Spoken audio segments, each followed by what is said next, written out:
Class 9 ভৌতবিজ্ঞান chapter 3 পদার্থ গঠন ও ধর্ম ম্যাটার স্ট্রাকচার এন্ড প্রপার্টিসের আজকে পার্ট 2 এর ক্লাস। এর আগে যে পার্ট 1 এ হচ্ছে সাইফন ক্রিয়ার আগে পর্যন্ত কমপ্লিট হয়ে গেছে, যারা দেখুন অবশ্যই কিন্তু চ্যানেলকে দেখে নিও। আচ্ছা, আজকে তাহলে শুরু হবে সাইফন এবং তার প্রয়োগ অ্যান্ড ইটস অ্যাপ্লিকেশন। আজকে ক্লাসে ফার্স্ট কোয়েশ্চেন, সাইফন কাকে বলে, এটি কীভাবে কাজ করে তার সংক্ষেপে লেখো। সাইফন হচ্ছে একটা এমন একটা ব্যবস্থা যেখানে বায়ুমণ্ডলীয় চাপটাকে কিন্তু কাজে লাগানো হয়। তো এখানে লিখেছি দেখো, সাইফন হচ্ছে একটা উল্টানো ইউ আকৃতির অসম দৈর্ঘ্যের বাহু বিশিষ্ট। অসম দৈর্ঘ্য মানে এটার দুটো বাহু থাকে। যদি এই যেটা সাইফনের একটা ছবি, এবার এখানে এই যে বাহুর দৈর্ঘ্যটা এটা হচ্ছে তোমার অপেক্ষাকৃত এইটার থেকে তো ছোটো, তাহলে এইটা একটা ছোটো আর এইটা হচ্ছে বড়, তাহলে অসম দৈর্ঘ্য হচ্ছে। তাহলে এই যে নলটা, একটা নল এখানে ছোট রয়েছে, এই বাহুটা ছোট আর এই বাহুটা বড়, তাহলে এখানে অসম উল্টানো ইউ আকৃতি, যে ইউ এরকম হয়, তাহলে উল্টানো ইউ আকৃতি মানে এন এর মতো। তো ইউ আকৃতি অসম দৈর্ঘ্যের বাহু বিশিষ্ট দুমুখ খোলা নল, যার সাহায্যে হচ্ছে বায়ুমণ্ডলীয় চাপ যেটা রয়েছে অ্যাটমসফিয়ার প্রেশার, সেটাকে কাজে লাগিয়ে নাড়াচাড়া না করে কোনো পাত্র থেকে তরল অপেক্ষাকৃত নিচু স্থানে রাখা কোনো পাত্র অভিকর্ষ বলের প্রভাবে স্থানান্তরিত করা হয়। কাজ রবার বা পলিথিনের নল। সাইফন হচ্ছে এমন একটা ব্যবস্থা যেখানে এই যে নলটা ব্যবহার করছে, এই নলের সাহায্যে এই অপেক্ষাকৃত উঁচু স্থানে রাখা যে পাত্র রয়েছে, জলপূর্ণ পাত্র, সেখান থেকে এই নলটার সাহায্যে কী করা হচ্ছে, এই জলপূর্ণ পাত্রটা থেকে অপেক্ষাকৃত নিচে রাখা যে পাত্রটা কিন্তু খালি ছিল, আগে পূর্বে অবস্থায় কিন্তু খালি ছিল, তো সেখানে জল এই নলটার সাহায্যে কিন্তু এইখান থেকে এখানে আসছে, ট্রান্সফার হচ্ছে, এখান থেকে জল এই নল বেয়ে এখানে আসছে। এই ব্যবস্থাটা যে করছে, এই ব্যবস্থাটার নাম হচ্ছে সাইফন। এবং এই সাইফন ক্রিয়া কিন্তু যে কোনো ভাবে হবে না, এটার জন্য কিছু সাইন্টিফিক কিছু মানে শর্ত রয়েছে, সেগুলো দেখবো। তার আগে বলি এটা কীভাবে কাজ করে। এখানে যে উল্টানো আকৃতি, এই যে অসম দৈর্ঘ্যের বাহু বিশিষ্ট দুমুখ খোলা, এই দুমুখ খোলা নল, তো এটা সাইফন হিসেবে ব্যবহার করা হয়। নলটির একটা বাহুর দৈর্ঘ্যটা অন্য বাহুর দৈর্ঘ্য অপেক্ষা বেশি, যেটা বললাম, এই বাহুর দৈর্ঘ্যটা ছোটো আর এটা বেশি। যে তরল স্থানান্তরিত করতে হবে প্রথমে সাইফন নলটা, সেই তরল দ্বারা পূর্ণ করতে হয়। এখানে যে নলটা ব্যবহার করেছে, সেই নলটা আমি যে তরলটাকে স্থানান্তরিত করব, সেই তরলটা দ্বারা প্রথমে নলটাকে ভর্তি করে নিতে হবে একটু। এবার যে পাত্র থেকে তরলটাকে স্থানান্তরিত করতে হবে, মানে এখানে আমার ছবিতে এ পাত্রটা দেখানো হচ্ছে, তাকে অপেক্ষাকৃত উঁচু স্থানে, যেটা বললাম উঁচু স্থানে রাখতে হবে। এটাও কিন্তু একটা সাইফন ক্রিয়ার শর্ত রাখতে হবে। এবং যে পাত্রে স্থানান্তরিত হবে তাকে বি মানে নিচু স্থানে রাখতে হবে, একটুখানি নিচু স্থানে কিন্তু রাখতে হবে। নলের খোলা নল মানে মুখ দুটো আঙুল দ্বারা বন্ধ করে ছোট বাহুটি তরলপূর্ণ এই যে তরলপূর্ণ পাত্রে ডুবিয়ে দিতে হবে। মানে ছোট নলটা একটা শর্ত, ছোট নলটা তরলপূর্ণে ডুবাতে হবে, আর যেটা বড় মুখ সেটা খালি পাত্রে রাখতে হবে, সেটাই দেওয়া হলো। আঙুল সরিয়ে নিলে দেখবো যে তরলপূর্ণ পাত্র থেকে তরল নল বেয়ে ক্রমাগত খালি পাত্র হচ্ছে স্থানান্তরিত হতে থাকে। তাহলে এইভাবে সাইফন ক্রিয়া কাজ করে। এরপরে আলোচনা হবে সাইফন ক্রিয়ার ব্যাখ্যা। এখানে একটা কথা রয়েছে, এ আর ডি বিন্দু। এখানে এ আর ডি বিন্দু যেটা রয়েছে, সেটা হচ্ছে যথাক্রমে এম আর এন পাত্রের তরল তলে অবস্থিত। সাইফনের একই অনুভূমিক ক্রিয়া মানে এই অনুভূমিক ক্রিয়ায় বি আর সি হচ্ছে দুটো বিন্দু। এবার এ আর ডি বিন্দুতে চাপ, যেটা এ এবং ডি বিন্দুতে যে অ্যাটমসফিয়ার প্রেশার, সেটা হচ্ছে সমান। বি বিন্দুতে সাইফনের তরলের চাপ কী হবে, মানে এইখানে একটা বিন্দু রয়েছে, এইটা হচ্ছে বি বিন্দু আর এটা হচ্ছে সি বিন্দু। কথা হচ্ছে বি বিন্দুতে যেটা রয়েছে, সেখানে সাইফনের তরলের চাপ কত, মানে বায়ুমণ্ডলীয় চাপ আর অ্যাটমসফিয়ার প্রেশার, এইটা মাইনাস এবি না, তরলস্তম্ভের চাপ মানে পি মাইনাস H1 ডিজি। এই সমীকরণ প্রতিষ্ঠাটা আমরা আগের ক্লাসে কমপ্লিট করেছি। তাহলে এখানে H1টা কি, H1টা হচ্ছে এবি, মানে এই H1টা কি এবি যে তরলস্তম্ভ হচ্ছে জায়গাটা, সমান এম পাত্রস্থ তরল পৃষ্ঠ থেকে বি এর উচ্চতা, আর ডি মানে কি গভীরতা, এই তরলের ঘনত্ব বা ডেনসিটি। একইভাবে সি বিন্দুতে চাপ মানে হচ্ছে তোমার বায়ুমণ্ডলীয় চাপ মাইনাস সিডি তরল স্তম্ভের চাপ, মানে পি মাইনাস H2 ডিজি। এই যে এখানে আগের পেজে কমপ্লিট করলাম, এই যে এই টোটালটা হচ্ছে H2 মানে সিডি। তাহলে এখানে সিডি তরলস্তম্ভের চাপ মানে P is minus H2 DG. এখন কথা হচ্ছে, আমরা সাইফন ক্রিয়ার সময় বলেছিলাম যে দুটো বাহু অসমান হয়, তাহলে এই H1টা H2 থেকে ছোট, তাহলে এখানে সেটা লেখা হলো যে H1টা ছোট H2 থেকে, মানে H2টা বড়। তার মানে কি, এই H1 মানে দেখেছিলাম এইটা, এই যে এইটা পি মাইনাস H1 ডিজি, এইটা হচ্ছে তোমার পি মাইনাস H1 ডিজি, এটা বড় হবে পি মাইনাস H2 ডিজি থেকে।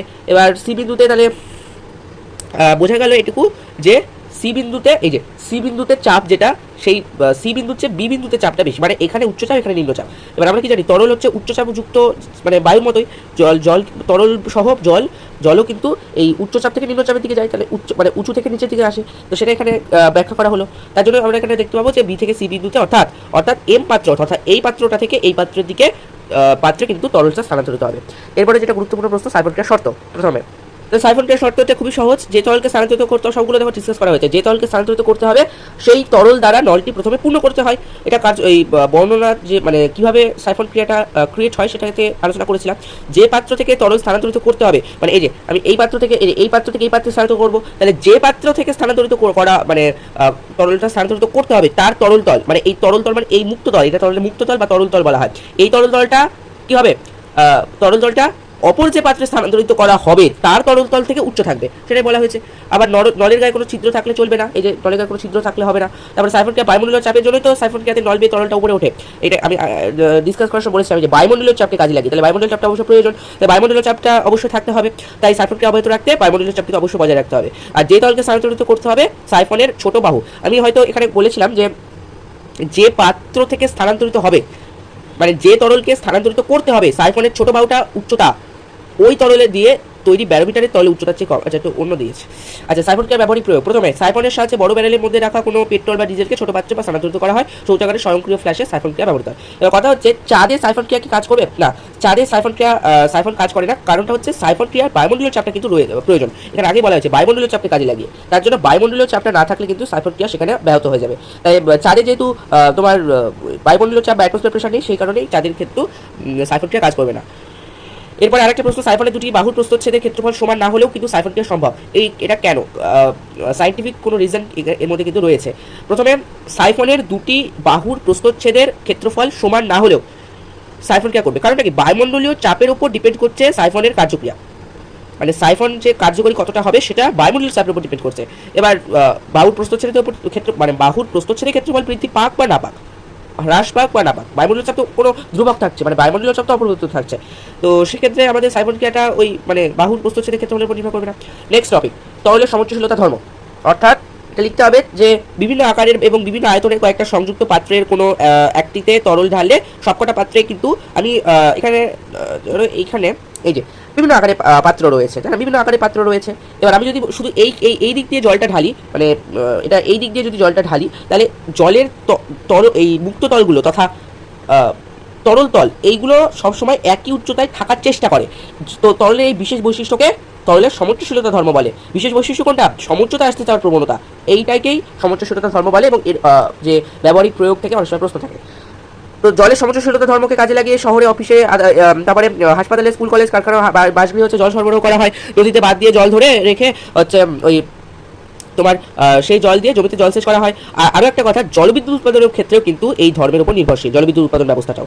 আর একটা কথা যে এটাও লিখে দিতে হবে, জলের সমুচ্চশীলতা ধর্মের একটা প্রাকৃতিক দৃষ্টান্ত হলো আর্টেজিও কূপ। এটা অনেক সময় শর্ট কোশ্চেনে থাকে।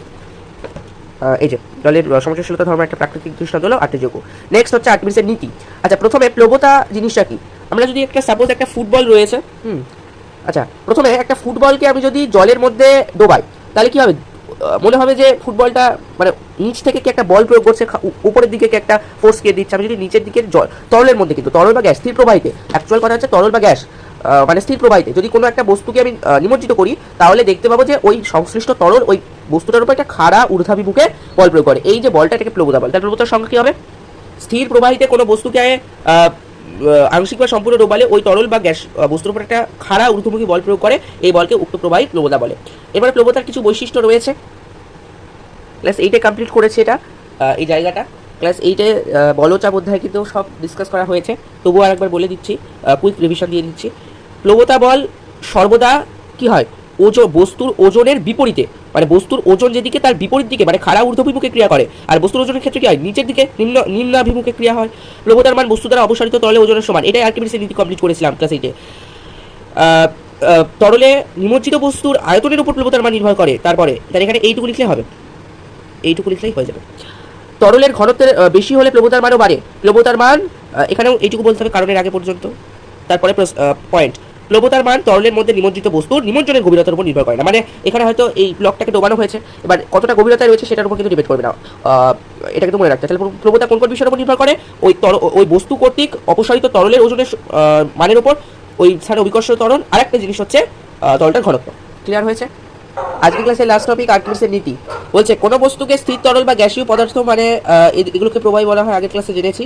তো স্থির প্রবাহিতে, অ্যাকচুয়াল কথা কি, স্থির প্রবাহিতে আংশিক বা সম্পূর্ণভাবে যদি নিমজ্জিত করি, তাহলে বস্তুটির ওজনটা কি হয়? আপাত হ্রাস হয়, মানে দেখে মনে হবে যে বস্তুর ওজনটা হ্রাস পাচ্ছে, কিন্তু বাস্তবে কিন্তু হয় না। আপাত হ্রাস মানে কি, বাস্তবের সাথে কোনো মিল নেই, কল্পনার দৃষ্টিতে অথবা দেখে মনে হয়। একটা কথা হচ্ছে দেখে মনে হয়, আপাত হ্রাস হয়। এই আপাত হ্রাসটা বস্তু দ্বারা অপসারিত তরল বা গ্যাসের মধ্যে ওজনের সমান হয়। এটাই হচ্ছে আর্কিমিডিস তার গবেষণার দ্বারা প্রমাণ করেছেন। আচ্ছা, এই আর্কিমিডিসের নীতিটা তোমার ওজনের ধারণার উপর ভিত্তি করে কিন্তু গঠিত। তো সেখানে যদি আমরা বলি যে ক্ষেত্রে তরল ও বস্তু ভাসমান অবস্থায় থাকবে, তাহলে সেখানে তো আমাদের বেসিসটা কি, আর্কিমিডিসের নীতি হচ্ছে বস্তুর ওজনের উপর বেসিক করে কিন্তু তৈরি হয়েছে। এবার যার ভার থাকবে না, মানে বস্তুর ওজন যদি নাই থাকে, তাহলে তো আর্কিমিডিসের নীতি প্রয়োগ করা যাবে না। তো সেটা বলে যেমন আমাদের পতনশীল বস্তুর ক্ষেত্রে কিন্তু কোনো ভার নেই, পৃথিবীর চারপাশে আবর্তনশীল কৃতি উপগ্রহের অভ্যন্তরে আর পৃথিবীর ক্ষেত্রে এই জায়গাগুলোতে আর্কিমিডিসের নীতি প্রয়োগ করা হয় না, যায় না। আজকের ক্লাসে এই পর্যন্ত কমপ্লিট করলাম। নেক্সট ক্লাসে হচ্ছে পরের টপিকটা, মানে এখানে পরের যেটা গুরুত্বপূর্ণ টপিক হচ্ছে বস্তুর ভাষণ এবং নিমজ্জন, তার কতগুলো শর্ত রয়েছে সেগুলো আলোচনা করব। তো আজকের ক্লাসটা ভালো লেগে থাকলে অবশ্যই চ্যানেলটিকে একটা লাইক করবে এবং ফ্রেন্ড সার্কেলের মধ্যে কিন্তু শেয়ার করবে।